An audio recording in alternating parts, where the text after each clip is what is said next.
Nation in Conversation, taking you on a journey through the South African countryside. Proudly sponsored by Monsanto, Nedbank and Senves, in association with AFGRI, Hinterland and NWK.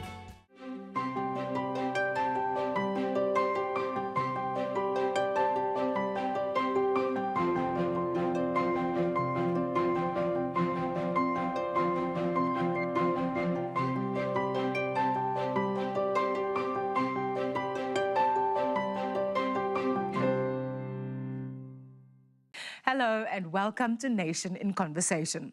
We are traveling through the South African countryside, exploring the industries and attractions along the way, including the local produce that remains the heartbeat of each area's existence. Today's journey takes us to the ostrich capital of the world, Oudtshoorn. This is what you can look forward to. In Homegrown, we explore the many attractions and activities in this popular region. We also visit some of the ostrich producers and explore the challenges they face. Chris Burgess joins us in Context for his weekly opinion. And we investigate the many products originating from this industry. In Dialogue, Theo takes the discussion further with the exotic leather cluster of South Africa.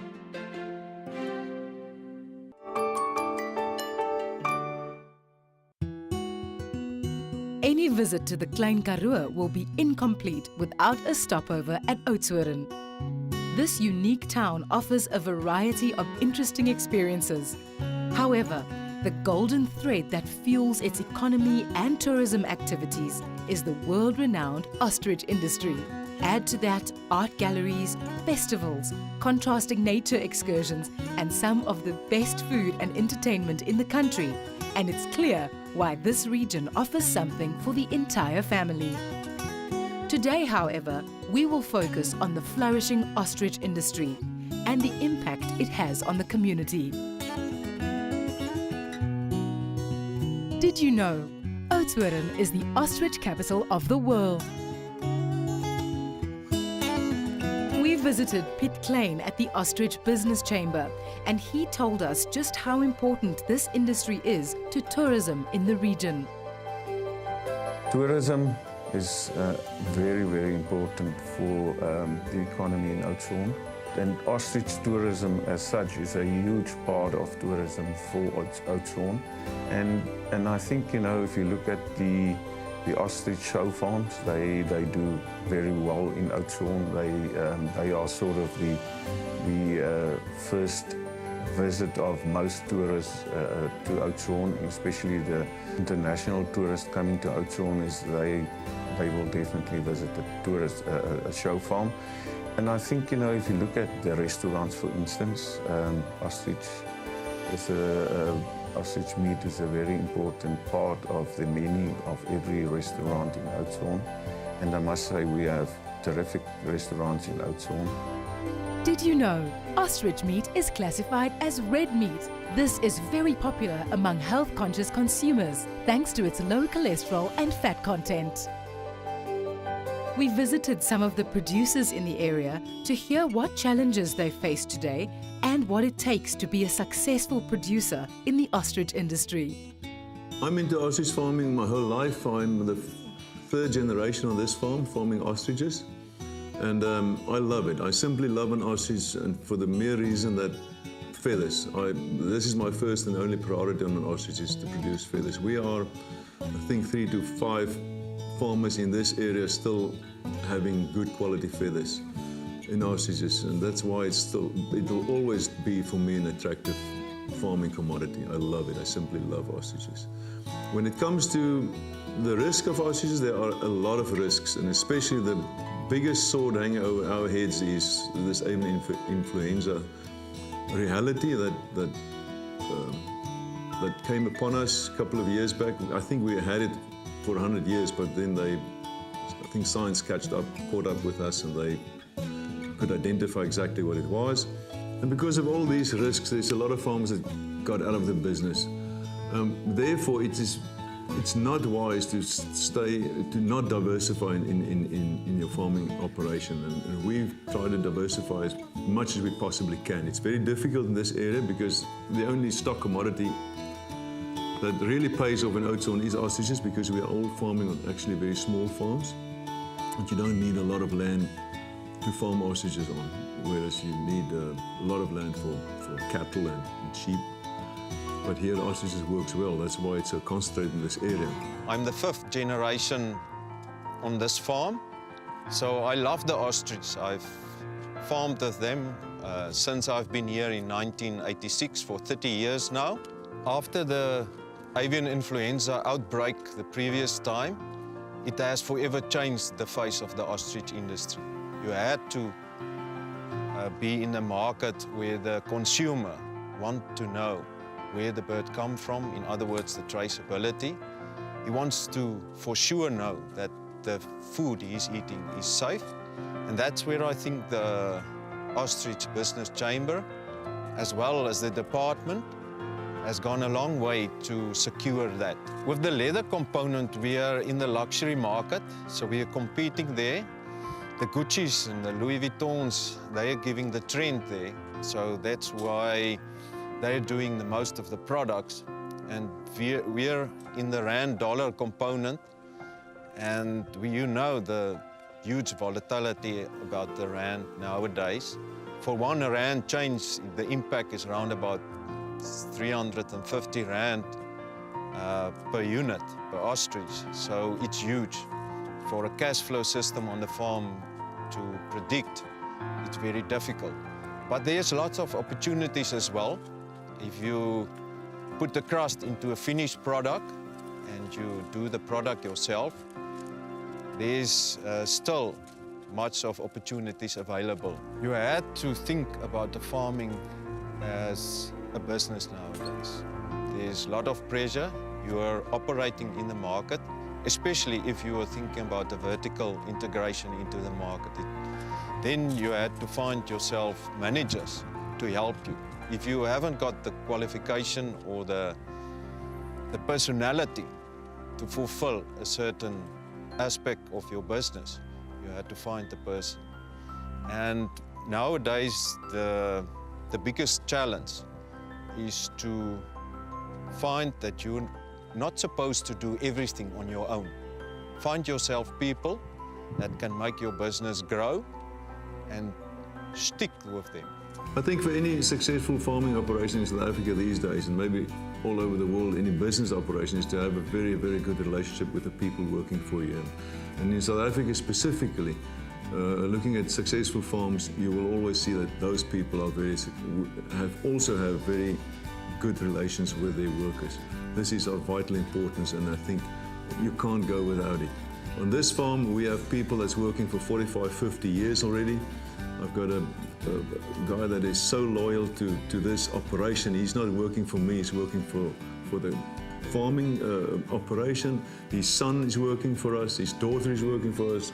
It's actually his 2 sons and a grandson also. So that's telling something. Nobody will work for an operation or any business if relations are not good. I think this is vital in any operation to have that kind of relationship. I think the true value of the agriculture business is underestimated in the job creation industry.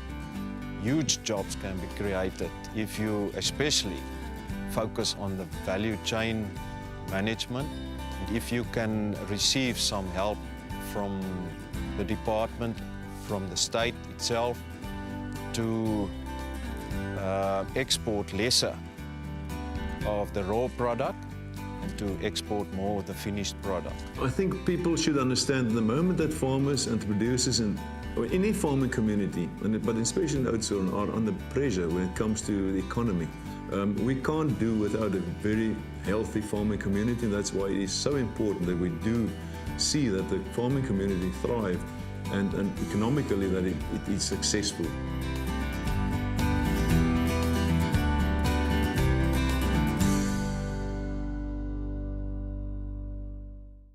Oudtshoorn wouldn't be the same without its ostriches. It remains the core of tourism in this region, contributing tremendously towards the community and its people. After the break, Burgess from Landbouweekblad joins us in studio.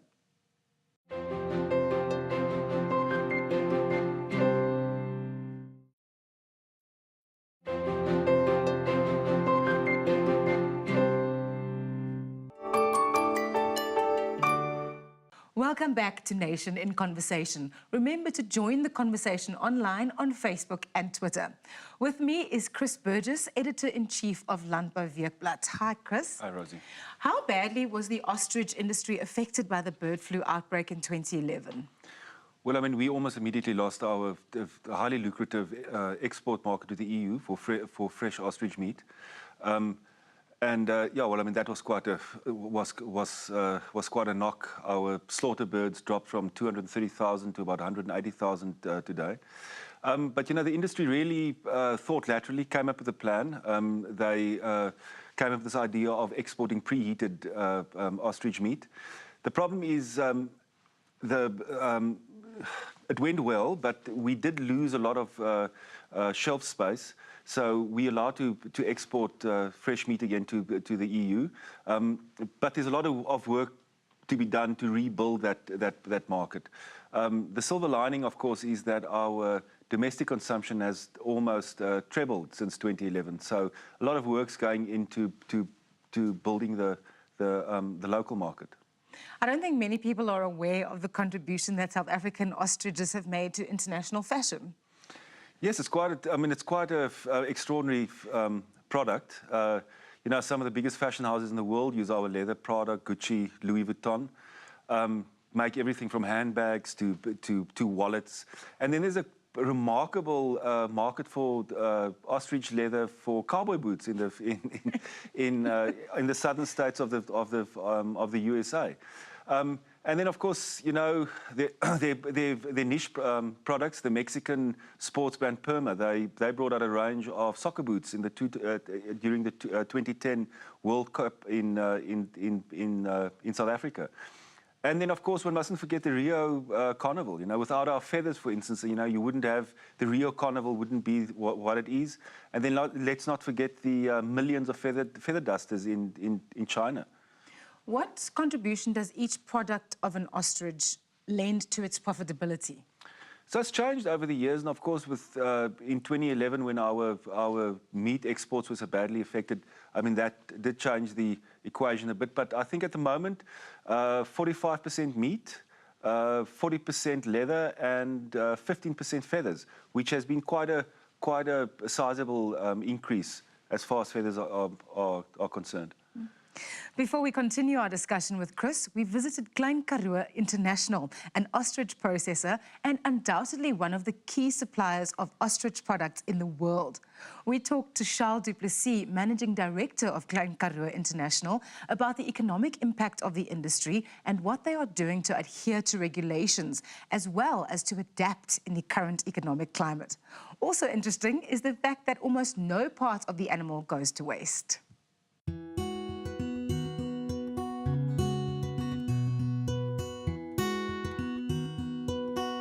Oudtshoorn is the ostrich, you know. Even if you look at the tourism industry, tourists come to Oudtshoorn first and foremost to come and look at ostriches and the industry itself. So there's obviously a lot of spin-offs from the industry, people selling curios, people selling dusters, etc.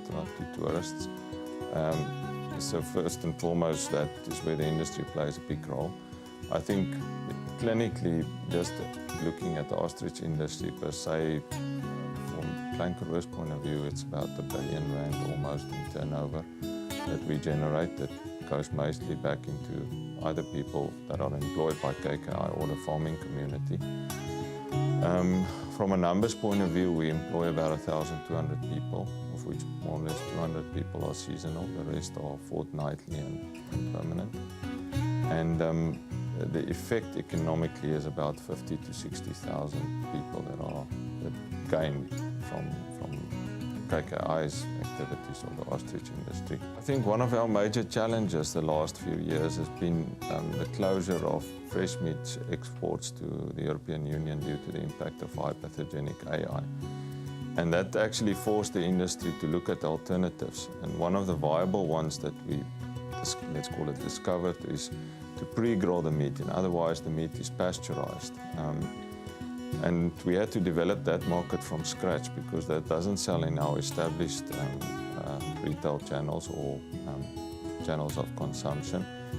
So we had to find new customers. We had to develop a product that every customer likes according to his shape and size and ingredients and packaging. And at the end of the day, it's like most things, you know, it's tough when you're in it, but once the product is established, you've got another way to mitigate risk in your business. So, you know, there were months where we were hoping to sell 1 ton, and eventually we got to 250 tons a month in the peak times. But it's slow. It's probably taken us about 4 years to get there. And then the fresh meat opened up, so we had to immediately scale or choke it down because the income from fresh meat is much better than it is from pre-grilled or pasteurized meat. I think what we're also trying to do is we're trying to manage the image of our product very carefully. It needs to remain exclusive. It needs to be seen as stylish and professional. And we're also developing a lot of new products. Now, in the leather business, a new product is either something with a new finish, or it's a more environmentally friendly process that you use in your tanning or in your finishing, what we call finishing, which is essentially dyeing and spraying and polishing the product. So that, and we've placed a lot of focus on that in the past few years. I think eventually what we want to try and achieve is that the ostrich leather is only a medium that carries the new trend or the new look. And you're not just selling ostrich leather per se, but you're also selling a new fashion trend. So yeah, on the leather side, there's been a lot of focus as far as that is concerned. Obviously, that has implications in terms of your operation and infrastructure. It's much more of a boutique-type environment. But, you know, if you're not changing, you're not going to survive.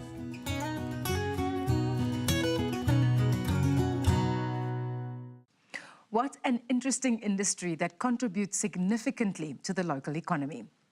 Chris, what type of farming is the ostrich industry?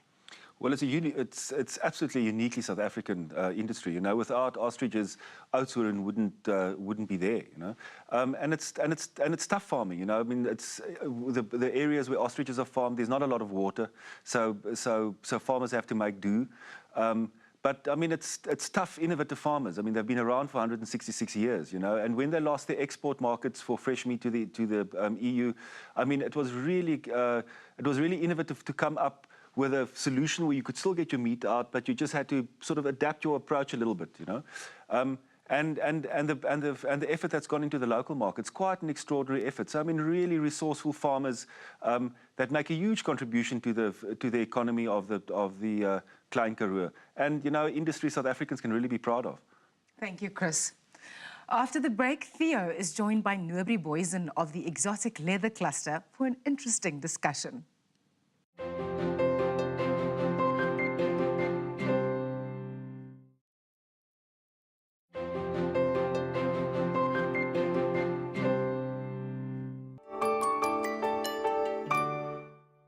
Welcome back to Nation in Conversation.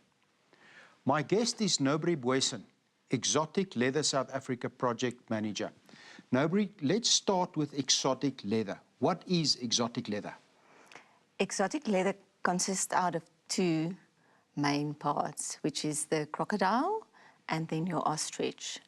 Currently in South Africa, that is your main exotic leathers. Now, how big are we in that market? Ostrich, bigger than crocodile, but a large part of the crocodile comes from South Africa, although in Zambia, Zimbabwe and Mozambique, there's also crocodile farming.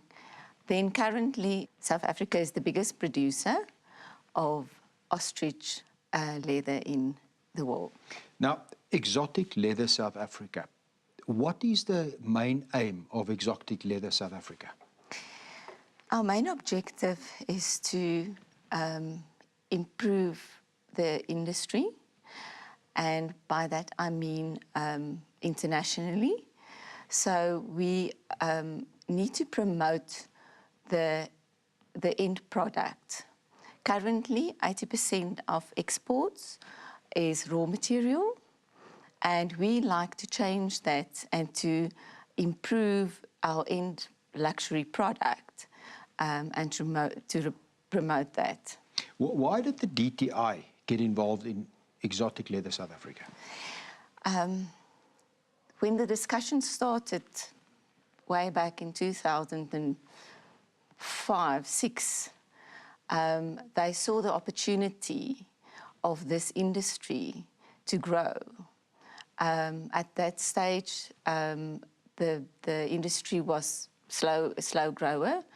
There was no development in infrastructure. There was job losses. So they saw the potential to grow this industry. And that's why they funded this cluster. Nobri, the issue of traceability and the demand on traceability, why is it a priority for you?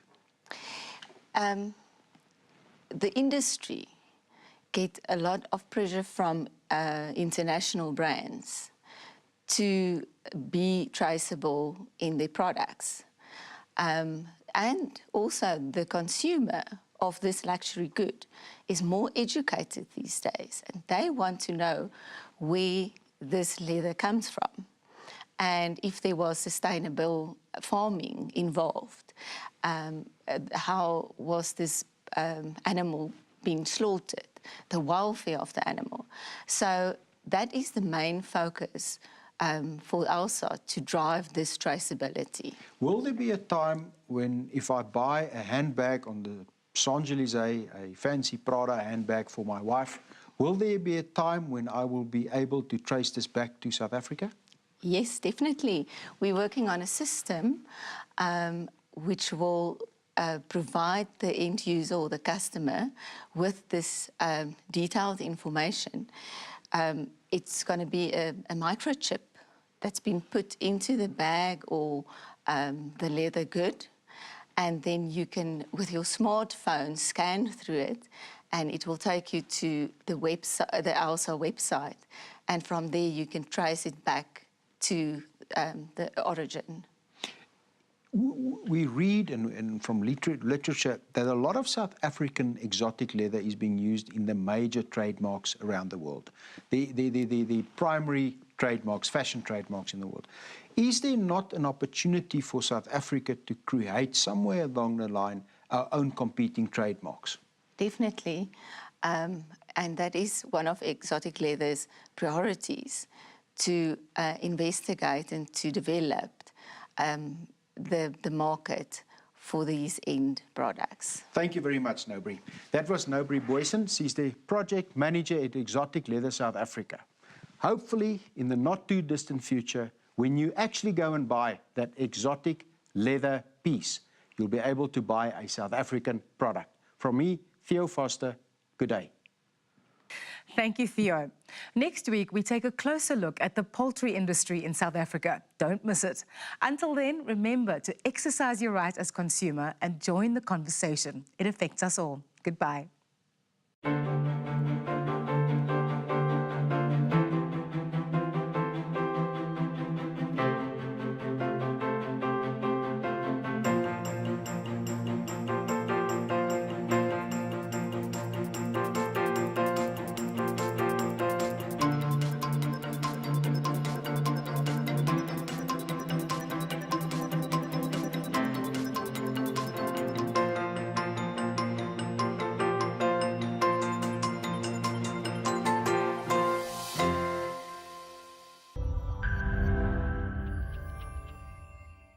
Nation in Conversation, taking you on a journey through the South African countryside. Proudly sponsored by Monsanto, Nedbank and Senves, in association with AFGRI, Hinterland and NWK.